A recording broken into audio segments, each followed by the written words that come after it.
Hi guys, I don't know if you've been able to tell, but I'm pretty sick right now. Of women ruining everything. Men had video games, and women ruined them. Science fiction was for men. Women invaded. Women ruined that too. Star War. Men had Star War, and women ruined it. If you don't know what I'm referring to this tweet that went viral last week. So yeah, before we get into it, please don't forget to like, comment, subscribe, and do all of those things to support the channel. Men had Star Wars, women invaded. Men had sci-fi, women invaded. Men had video games, women invaded. Men had D&D, women invaded. Men had comics, women invaded. Men had men-only clubs, women invaded. The only thing men have anymore is either solitary or you fuss at us for. And this is a response to a tweet saying, men's mental health mattered to men. They'd be creating safe spaces for themselves and each other, pursuing therapy, and creating community. Instead, they perpetuate the very behavior systems that have handicapped them in the first place, refuse to support or create community amongst each other, severely damage the women in the lives who try to care for them, and attack women online for not doing the work for them in replies to tweets like the one below. LOL. Now, this tweet is worrying for a lot of reasons. The first one is if you read the first tweet and thought, yes, this was Star Wars before women ruined it, you're misunderstanding the fundamental aspects of community building that are necessary to help solve the male loneliness epidemic. The complete fundamentals are just gone. It would be the equivalent of trying to teach basic algebra to a high schooler and then realizing they don't know addition. That's how worrying this is. Building a community is not selecting a hobby and making it gender exclusive. Building a community is not like, this is now only for the boys. You do not own a hobby, okay? You do not decide who gets to participate in the hobby of the basis of their sex. What you can do to create community is that you can base it off a hobby. You can be like, hey, you know what? I want to have a video game night just for the boys on Discord. You can do that. No one's stopping you. Okay, it's not like the police are gonna go. Serious case here. Code Alphabet Charlie. Initiating breach in 3, 2, 1.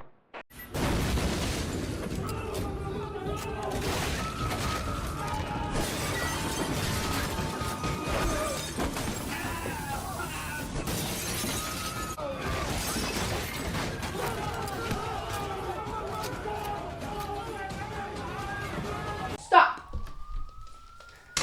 You're under arrest. You know video game nights with the boys are illegal. Discord is for simping e-girls only.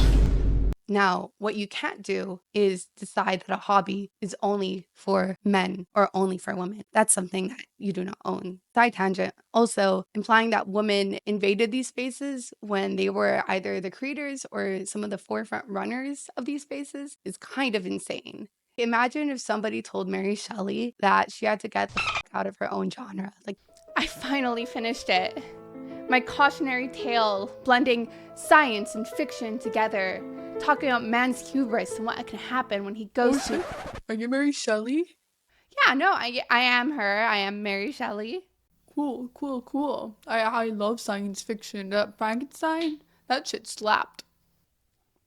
Nice to meet you too. Yeah.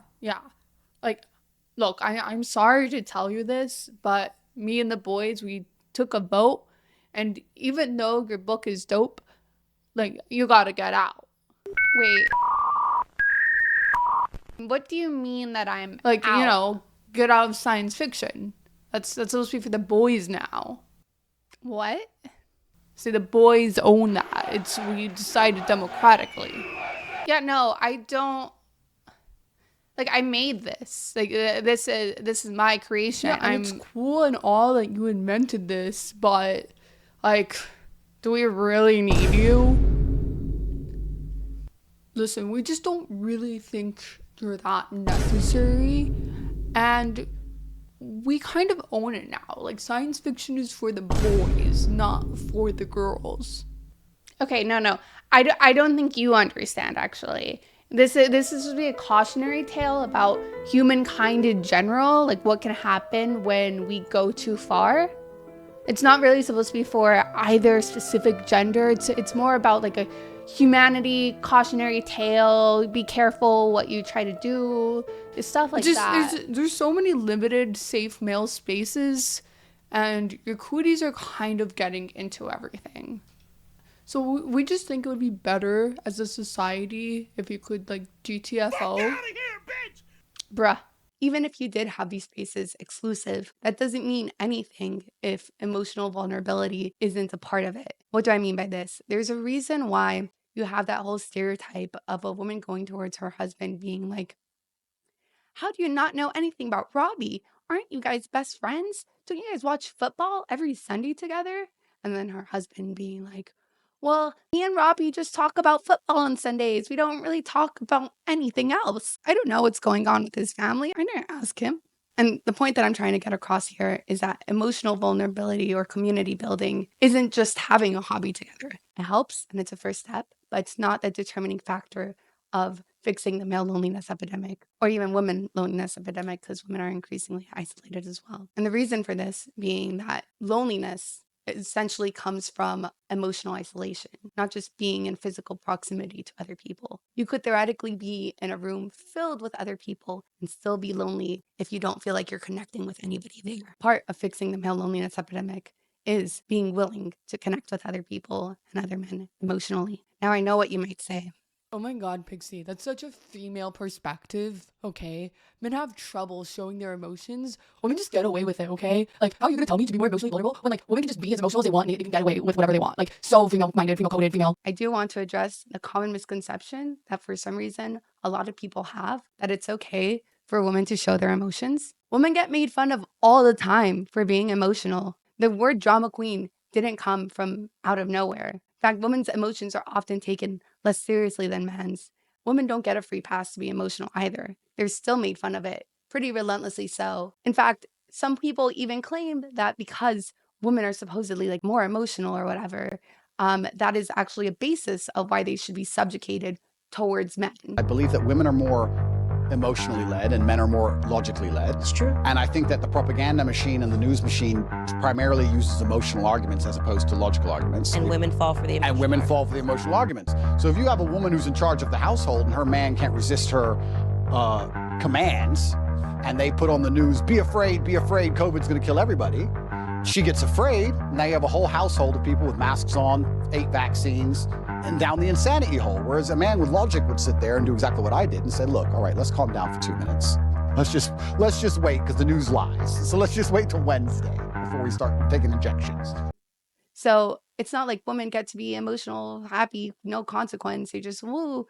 No, they get made fun of relentlessly for it, and people use it to justify the basis of their oppression. Even though that argument is also not logical, because logic and emotion aren't inherently opposites. You'll hear the red pill type men be like, oh, women are more emotional and men are more logical, and that's why women should subjugate themselves to men. But the reality of the situation is that logic and emotion are not opposites. You can theoretically be extremely emotional and be extremely logical as well, because logic is a form and system of thinking. As long as all your premises are valid and true, and so does your conclusion follow and is also valid and true, you are being logical.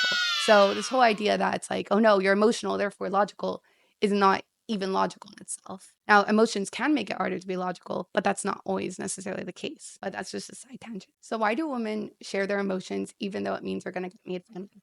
The answer is because there's nothing lower than rock bottom. Women will get made fun of no matter what they do. Whether they're emotional or not, it's at the end of the day the same thing. They're going to get made fun of for being a woman. Some women try to escape this fate, and that's where you get pick-me's, and that's where you get the I'm not like other girls type of girl. But ultimately, most women realize that that effort is futile because men are always going to see you as a woman unless if you literally physically transition. So at the end of the day, there's nothing to really lose. Whether you're emotional or not, you're still going to be looked down upon. Men, on the other hand, are taught that there is something to lose. If a guy is emotional or shows emotion, they are often called as gay. There's a reason why the red pill men always refer to men as gay as an insult.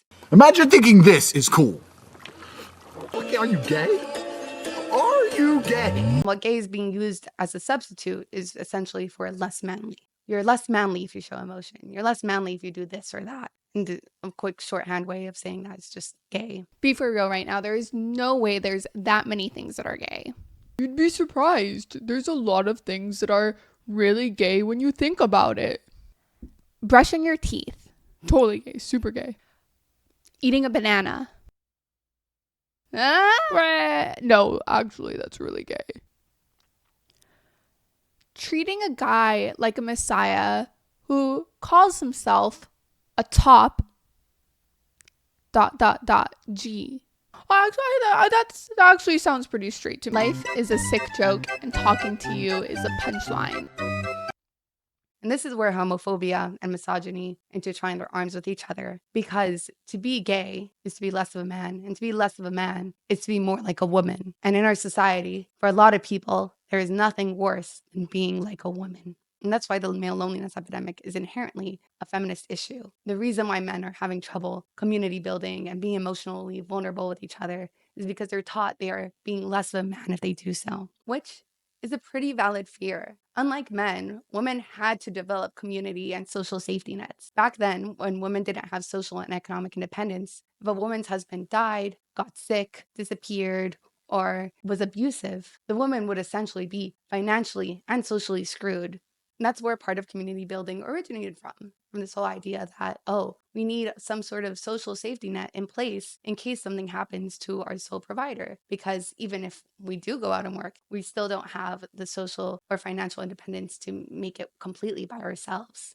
Men never really had to develop a need to build community. They always had independence and always had a wife to emotionally take care of them to some level or degree. These safety nets became really useful for women when it came to them breaking out of social or traditional norms. Now, if you decide to not act completely womanly, you still have a whole community of people that will want to support you and be there for you. Men don't have that community built, which means that if they break out of their strict gender roles, they don't have anywhere to fall to. They're alone, they're isolated. Now, that's not to say women don't get punished for going outside of societal norms. The point is that if they do, there is at least some level of community that can help support them, and compared to men especially.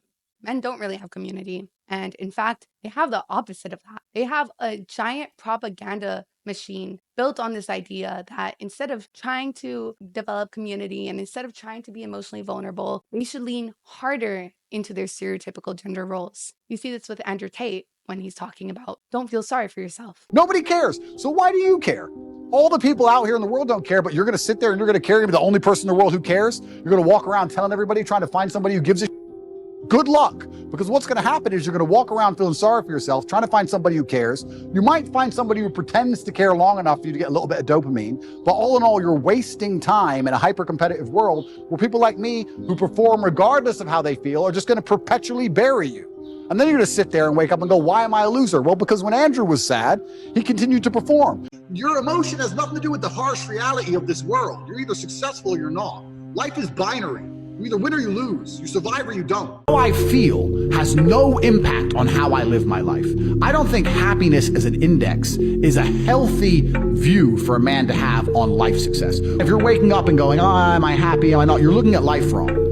I think as of a man, if you put happiness if you move it down the scale, right, and you start looking at, am I successful? Am I competent?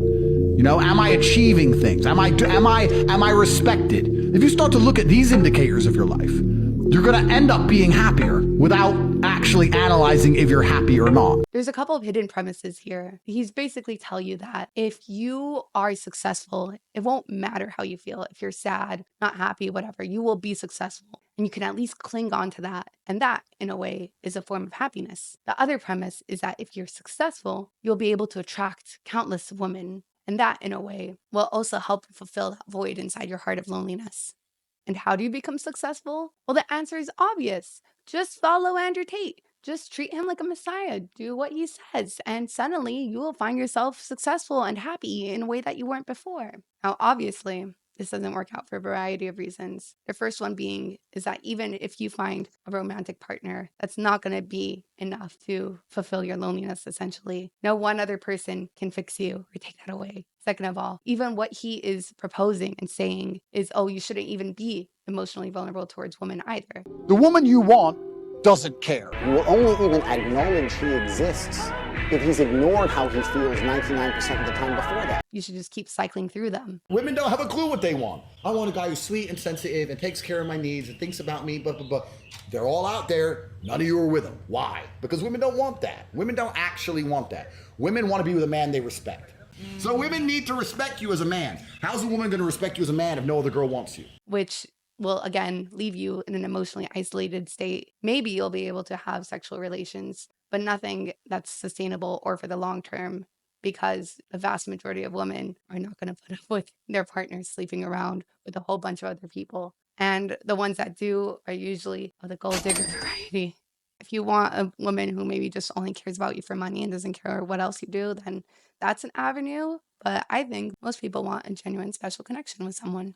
So if this doesn't solve the male loneliness epidemic, why do people still buy into the obvious Andrew Tate snake oil? And the answer is the following.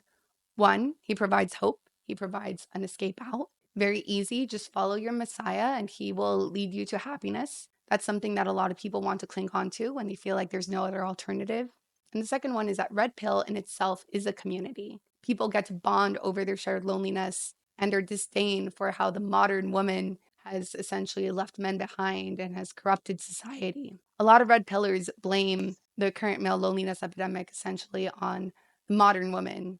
And in a certain sense, they're right. Because women are no longer financially and socially dependent, they no longer have to stay with a partner they're not happy with if they feel like that person is not bringing enough value to their lives. They can go get their own job, have their own friends, be just completely separate if they want to. They don't need a partner anymore to survive, unlike before then. But stripping women from their basic rights is not going to be the cure for male loneliness either. First of all, you should not want that. You should not want a woman to stay with you just because she feels like she has to. That just leads to a long-term resentful relationship filled with toxicity and negativity. There's a reason why there's a bunch of boomer memes talking about how marriage is a trap and a prison and just sucks. It's because a lot of those relationships were formed on a basis that neither partner felt they could completely fully escape. So now that women don't have to rely on men anymore, they can just opt to stay single. They no longer have to stay with a partner they're not happy with, which leads to less dating on both sides. So what's the answer to male loneliness? Goes back to community building. And I know, Oh, just build community. Like it's so easy. What do you know about building community? You probably have had people flock to you all the time because you have boobs, so people obviously just listen to you. What do you know about loneliness? You don't know anything. Like men have it so much harder, and you want to pretend that you know, but you obviously don't because people listen to you because of your tits. and I'm not trying to belittle how any of you guys feel, but I actually do think I've gone through a set of circumstances that is a lot similar to what you might have expected. So maybe you find what I say to be not helpful, to be completely boring, to not be useful at all, or maybe you do. Maybe you're like, hey, this is actually really relatable. But let me know in the comments below and just tell me what you think. Growing up, I was taught that I could never show my sadness in public. I could not complain about my home life to anybody in public. As you could probably guess, my home life had a lot of problems. It was not very good. I do not look upon childhood fondly.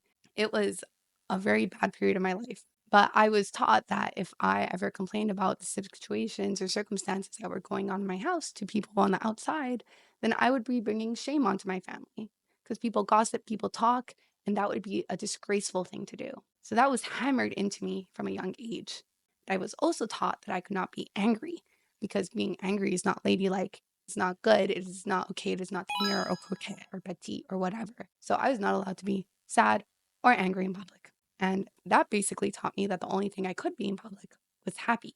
So I would basically put on a mask every day, act super bubbly, super happy, while inside I was extremely depressed, extremely isolated, so close to self-deletion. I would cry home every day. I would constantly be thinking these like horrible, horrible thoughts that I hope nobody else ever thinks. It was not good. It was not okay.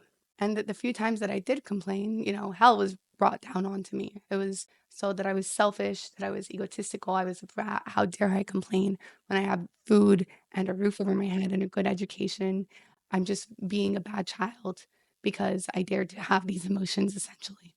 I never really told many of my friends. I didn't really tell anyone what was going on at my house. And it even got to a point where some of my friends said, like, hey, like, we don't really know anything about you. You don't ever talk to us about what's wrong or anything that's going on like that.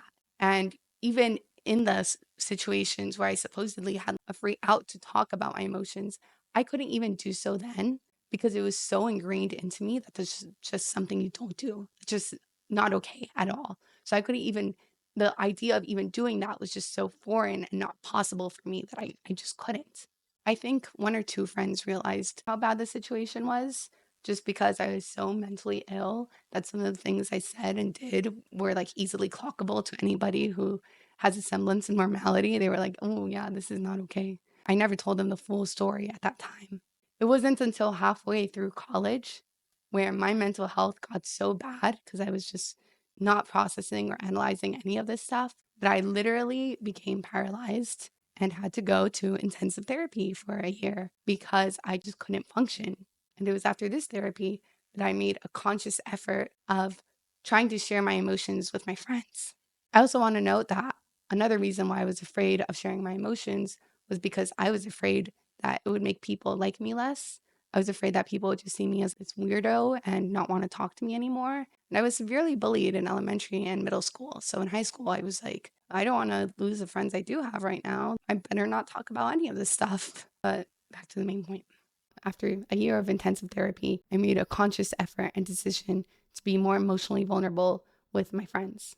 And I'm not going to lie, it was really hard. It was really difficult. It was something that took like a lot of practice and like baby steps because it's very hard to just open up your heart one day to people randomly. But here are just the general things I learned. The first one is that you're gonna get hurt. And I know that's not what people want to hear, right? It's like, oh my God, I'm afraid of emotionally opening up and being vulnerable because I'm afraid I'm going to get hurt. And here I am telling you, yes, that's going to happen. But that's okay, because that's part of the process. Part of the process of finding people who genuinely care about you and want to build a community with you is weeding out the people who are kind of sucky. There's a lot of bad people on this earth. There's a lot of people who are very selfish, who just don't care, or there's people that you're just incompatible with. And part of finding the right people is that you have to go through some of the bad ones, but it's worth it. It's worth it at the end once you're able to finally have that community that you can share happiness and sadness and all these emotions with and all these experiences with.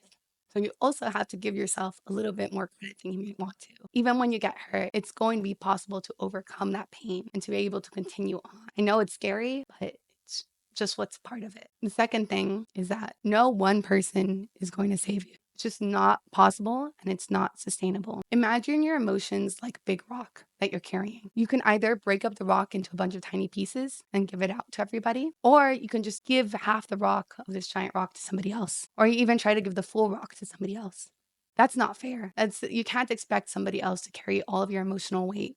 And it's not sustainable either, because if something happens to that person, if they die, disappear, or whatever, you have nowhere else to put your rock towards. So now you're screwed again. But if you break the rock into a bunch of tiny pieces, now everybody can carry something, and that makes it a lot more sustainable. Also, you can't get mad if somebody cannot carry your rock at that time, even your little piece of rock. You do not know how much other baggage another person is carrying.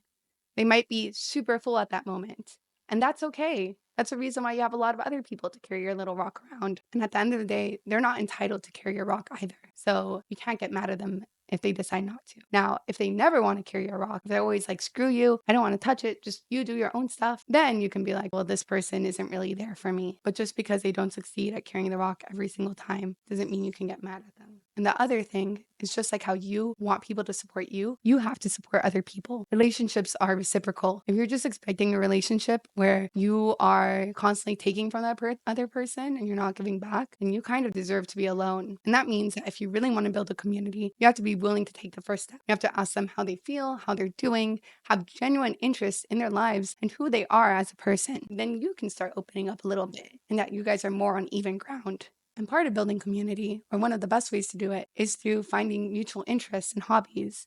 So that means that either, taking classes or even community work or doing something physical like kayaking or joining a local club. These are all things where you can find people and connect with them in some certain level. And along with that, don't be afraid of trying to start plans. Maybe you try to host something and nobody wants to come or everybody's too busy. That's okay. There's always the next time. So yeah, these are just my general thoughts on this whole situation. Comment down below what you think.